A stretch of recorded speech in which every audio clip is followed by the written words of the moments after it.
What is up, guys? I do hope you're well. My name is Mark and today we're covering some more r/am I the butthole. If you'd like to skip the initial waffle, timestamps are in the description and along the timeline below. But if you are new here, please consider hitting that like, that subscribe, and maybe, just maybe, that notification bell too, as it already helps out this channel. And with that being said, let's just get straight in to today's stories. Much love, guys. Our first story is called, Am I the arsehole for telling my cousin's fiancé that her nephew is actually her child? Some context, I live in a country where marriage is a gigantic aspect of one's life. If you have a child out of wedlock, then your life is pretty much over, especially if you're a woman. I have a cousin. I used to really like her as a child, but she grew up to be very scummy and intolerable. Long story short, she's a homewrecker, gold digger, and does drugs, which can get your entire family in jail because it's extremely illegal here. Rehab has not worked. She also has a child out of wedlock, 5 years old. It's been a lot of effort on our family to help raise her child, so when she said she found a man, we were all very happy. Her man turned out to be one of the most intelligent, kindest, and respectful people I have ever met in my entire life. He's organised, structured, educated, etc. The complete opposite of my cousin. Well, the pandemic has forced all of my family to be in very close quarters with one another, and I got a very big glimpse into my cousin and her fiance's relationship, and it is not healthy at all. Not at all. Nope. She manages to put a front on most of the time, but there are other times where she's extremely manipulative and abusive to him. She calls him names, tells him he needs to make more money, judges his decisions, is insanely jealous of every woman he hangs around, including his actual sister, etc, etc. She's done drugs in his house and also lied to him and says that her son is actually her nephew. She told him that she wants to bring her nephew with them when they get married, but it's not a deal breaker. Really? Your child isn't a fucking deal breaker? So, I've actually just so happened to see this type of situation play out in real life. One of my uncles, who used to be extremely pristine and strict, married a woman who, well, she wasn't nice. Divorce isn't really a thing in my region, so he was stuck with her, spiraled into alcohol addiction, and was never the same afterwards. I don't know if my cousin's fiance would ever went to that level, but I didn't want him to fucking ruin his life marrying my cousin. I don't know if my cousin's fiance would ever have went to that level, but I didn't want him to ruin his fucking life marrying my cousin. I told him that I was concerned about their relationship. He just said that he's working on it. I told my cousin to tone her shit down, but she blew up in my face for it. Months and months passed. Everything stayed the same. I could see her fiance growing miserable, but the wedding date was nearing. One day while we were having lunch, I let it slip that my cousin's nephew is actually her son. I guess manipulation and abuse wasn't enough to steer him away, but revealing to him that his fiancé had a son out of wedlock was enough, and he left soon after. My cousin, of course, was extremely pissed, but I told her that she couldn't have hid her son in the first place and she should have treated him like crap. My entire family is fuming at me now though. Am I the arsehole? I always find the cultural ones really hard to judge because obviously I'm not there, so it's looking on the outside to me it looks like, oh my god, this is absolutely fucking insane. But to whatever culture it is, and I've read below that it's the Philippines, you know, I don't know what it's like over there. I've never been there before, so I'd have to do some research to know exactly what goes on over there with these kind of things, you know, so it's really hard to judge for these ones. I'd initially say from an outside point of view, not the arsehole, because, you know, this would have come out eventually.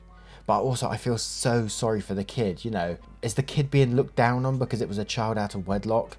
And was this his only hope for like a normal life, having this man in his life? I don't know. I just don't know where to go with this one because it would have come out eventually and I imagine it would have been more drama afterwards. But let's have a look at the comments below to see what they say. Ew Drop says, not the arsehole, your cousin sounds awful. You probably saved the guy from a lifetime of misery. Skeldan says, not the arsehole, if he found out later it would have been a lot more drama. Guava Jam says, not the arsehole, if divorce were acceptable and he's the kind to stand up for himself, then I would have said to stay out of it. But if being with her will really permanently ruin his life, then you did the right thing. Ison Caliph says, not the arsehole, but good lord, where do you live? And Opie replies, the Philippines. Ty McPherson says, not the arsehole, she can't run for her lives forever, he had every right to know. And Lady Succubus says, culturally speaking, you basically scared away her only chance of becoming a somewhat respectable citizen, so your family will be stuck with her forever. A little bit of a jerk move for them, as they will have to face the consequences of this. People like your cousin don't take responsibility for their actions, so it will fall on the family. I'm going to go with not enough info. Why did you do it? Was it really an overwhelming sense of altruism for a stranger? Or was it revenge of your cousin for blowing up at you and getting on your nerves? Ruining someone a chance of a decent life because you don't like them does make you an a-hole, even if the other person is too. You don't have to tell me the answer, I'm just a stranger on the internet that can only hypothesize the consequences for all involved, but you should look inside yourself and ask if that's the real person or if you're rationalizing a dick move. No judgment though, your cousin does sound miserable and I've rationalized way too many things in my life to remember. Now I turn it to you guys, what do you guys think of this story? Let me know in the comments below and don't forget to vote on that poll in the description for story 1. And our next story is from I Quit, Screw You. Am I the arsehole for walking out after a boss tried to refuse to accept my resignation? I had a boss who was a real turd. He laboured under the delusion he was an excellent boss and couldn't put together that his behaviour and the crappy pay was why he had such a hard time keeping employees. He also thought it was acceptable to call his female employees hun, sweetie and sugar. He was a condescending arsewipe who consistently passed over more qualified women for promotions in favour of promoting less qualified men. I had to stay until I could find a better job because I enjoy eating and couldn't afford to leave unless I had something else. I got an interview with a competitor who hired me on making more than I made with him. I turned in my 2 weeks and he said, "Oh sweetie, you know you can't leave." I said I absolutely am leaving. He got the smuggest look on his face and said, "Well, I'm not accepting this, sugar. Guess you're here to stay." I got so furious and decided that was it. I said, "Well, screw this then, I quit, effective immediately." Called my new job, explained what happened in front of him as he sat there slack-jawed and agreed to start the next day. I packed my stuff and left. A former co-worker said it was an arsehole thing for me to just stand up and quit on the spot, but if he refused to accept the resignation, he could have easily tried to screw me over when my last day did come. My new boss said he deserved it and I'm not the arsehole for quitting like I did. My boyfriend says he can see how other employees might feel like I was an arsehole by making them cover my absence, but sees how I'm not the arsehole for walking out of that toxic environment. So just because I'm curious, I thought I'd ask here, am I the arsehole? Now this might be another thing, like a US/UK thing, but they can't refuse a resignation, surely. They can't keep you in a job indefinitely just because they're refusing your resignation. That's not possible, is it? Someone explain this to me, please. In the UK, you give 2 weeks notice, or how many weeks notice you have to give in your contract, depending on how long you've been there. I think it's like a week for every year with a minimum of 2 weeks notice in the UK. So, I don't, what? But yes, what an awful boss he sounds. I'd like to have seen his face when you just sort of said, I quit, just to see his reaction. I love seeing people's reactions when they don't get their way, you know, I love it. But let's have a look at the comments below to see what they say. Sparkly Unicorn Lady says, not the arsehole. 2 weeks notice is a courtesy that your former boss did not deserve. Son and Shine says, not the arsehole. The way your former boss responded to you giving notice made my skin crawl. You were right to accept this condescension and harassment. Go enjoy your new, better job. American Sharpmaster says, not the arsehole. He can't refuse your resignation. White Ewer says, not the arsehole. That's not just disrespectful on his part, that's also sexual harassment. Then him telling you, since he won't accept it, you can't leave, is horribly creepy as well. Carl Bassett says, not the arsehole. Resigning is not asking permission to leave. It's letting them know that you're leaving and what day you will stop turning up. Barring the military and certain other rare exceptions, you can walk out anytime you want, whether he chooses to accept it or not. The only time I knew of a boss refusing to give resignation was a place I worked where the teenage son of a woman who had worked there for years and not given him a temporary job over Christmas was caught stealing. She handed in her resignation the next day and the boss told her he wasn't accepting it. No one blamed her or thought any less of her, it was just a stupid teenage thing. She stayed and happily stayed for years after. Now, what do you guys think of this story? Let me know in the comments below and don't forget to vote on that poll in the description for story 2. And our next story is titled, Am I the arsehole for telling my husband to lose the entitled attitude and do shit for himself? Just recently my husband, 31, was promoted to assistant manager of the warehouse. We both work on the ups of 50 hours a week. I'm a shift manager at a behavioural disorders facility. Both jobs are very hands-on and strenuous. Since his promotion, he has developed an entirely different attitude, extremely entitled and dare I say, rude as all fuck. He is always boasting and bragging. This has been going on for 3 weeks. So some of the examples are as followed. On his days off, he wants the house to be radio silent.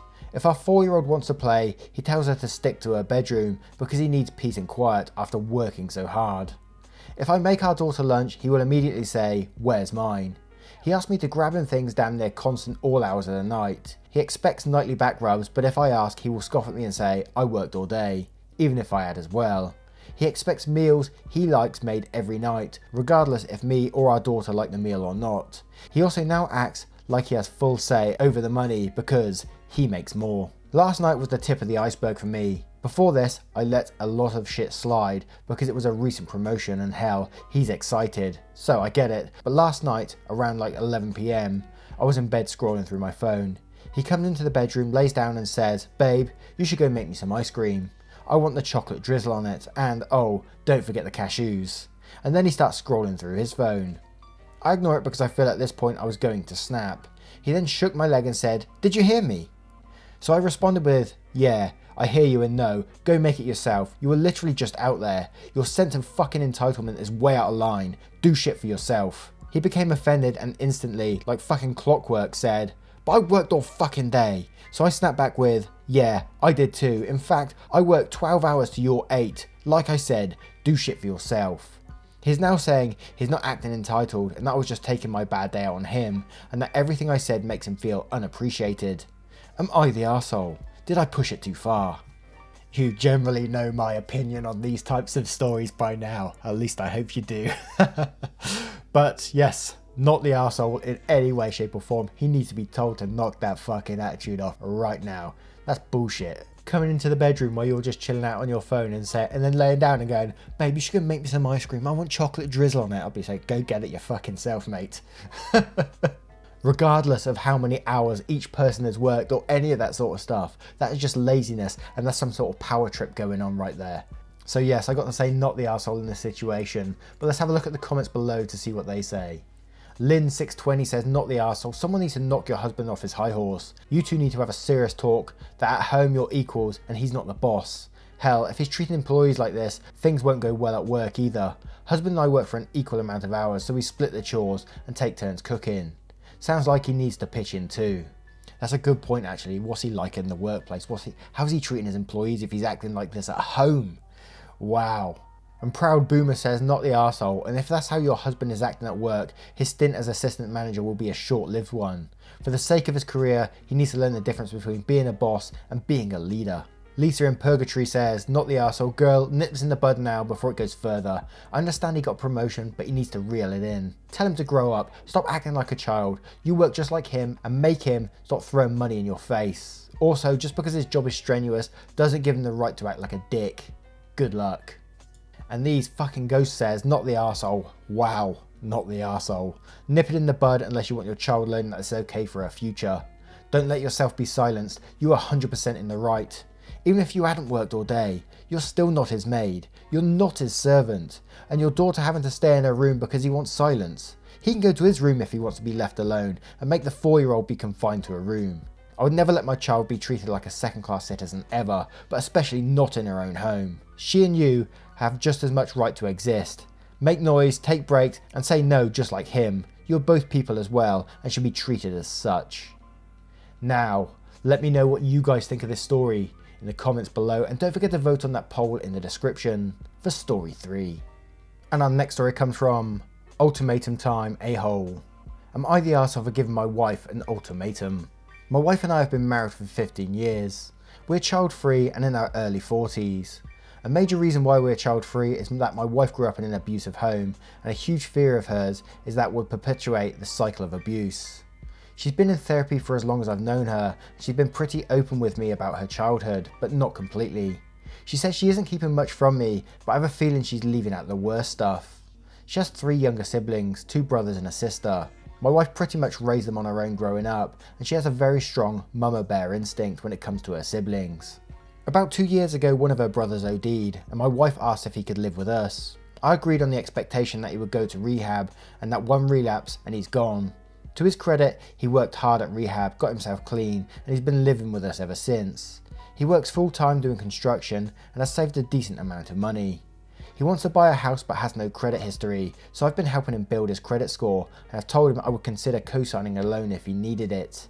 I've been really impressed by how well he's done for himself. About 6 months ago, my sister-in-law was on our front steps in tears with her 3 kids.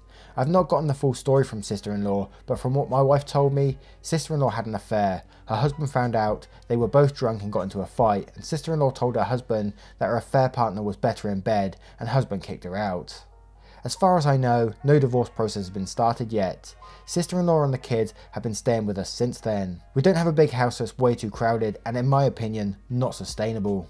I don't like sister-in-law. She doesn't discipline her kids, they don't clean up after themselves, sister-in-law has made no effort to find a job. She gets drunk in our home, I hate it. There was no one single moment where I realised that sister-in-law needed to leave, but I had a conversation with my wife and told her that I can't stand sister-in-law and her kids living here any longer.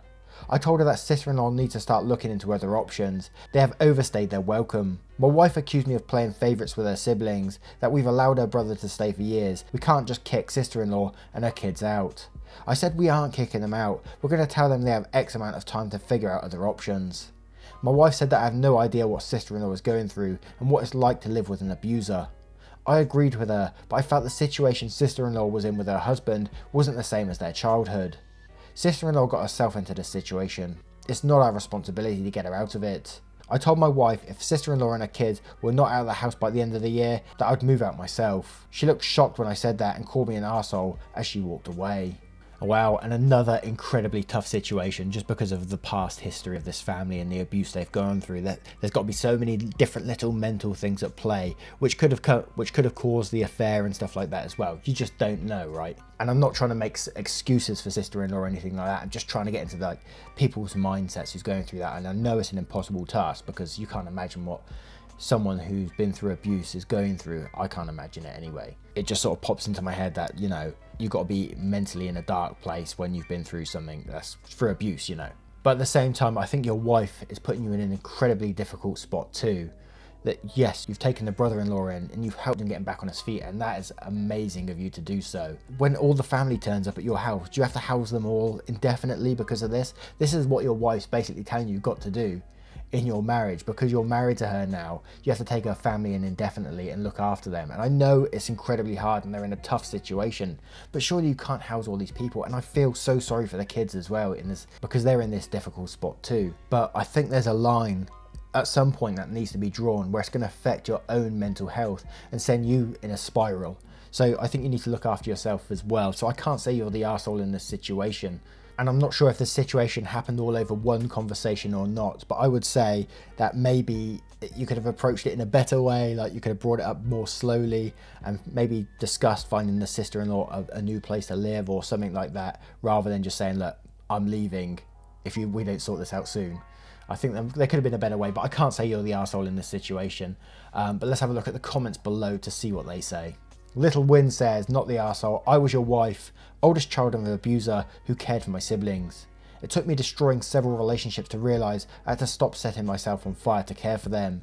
Your wife genuinely believes her siblings need her, and to a certain extent they do. However, what she is doing is enabling your sister-in-law, not supporting her. Support looks like what you're doing for your brother-in-law, which is conditions that help support him being healthy, developing a stable life and creating a plan for his future, saving for a home of his own. This is a great example of helping. What she is doing for SIL is enabling because it is in no way supports her changing her own life and thus becoming more independent.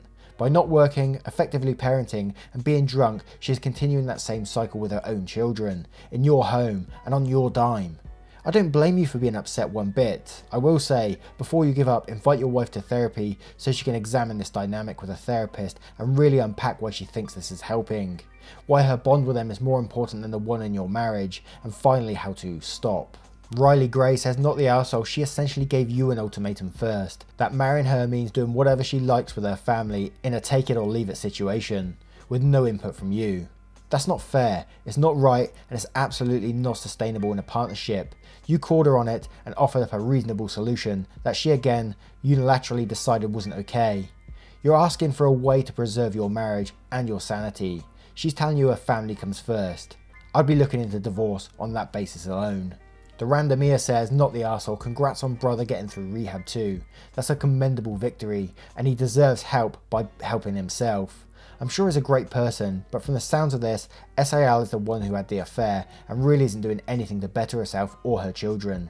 It would be best if her and the kids leave, but if you're the one who has to, Godspeed. Reddit DK2 says, not the arsehole, you are establishing a very reasonable boundary of what you're willing to live with. If you don't, you'll be supporting SAL and the kids for years. On a side note, please reconsider on co-signing your brother-in-law. While he is doing well, you'll be putting your finances in the hands of an addict. The sad truth is that many addicts relapse. Even if he doesn't, it can be a bad idea. Co-signing has ruined many family relationships. And I think there's some pretty good advice there all around. But what do you guys think of this story? I would love to know in the comments below, and don't forget to vote on that poll in the description for story 4. Once again guys, thank you for being here today. I hope you did enjoy today's stories, and if you did, you know what to do. Hit that like, that subscribe, and maybe that notification bell too. Thank you for being here today, and I will see you in the next one. Take care guys, much love.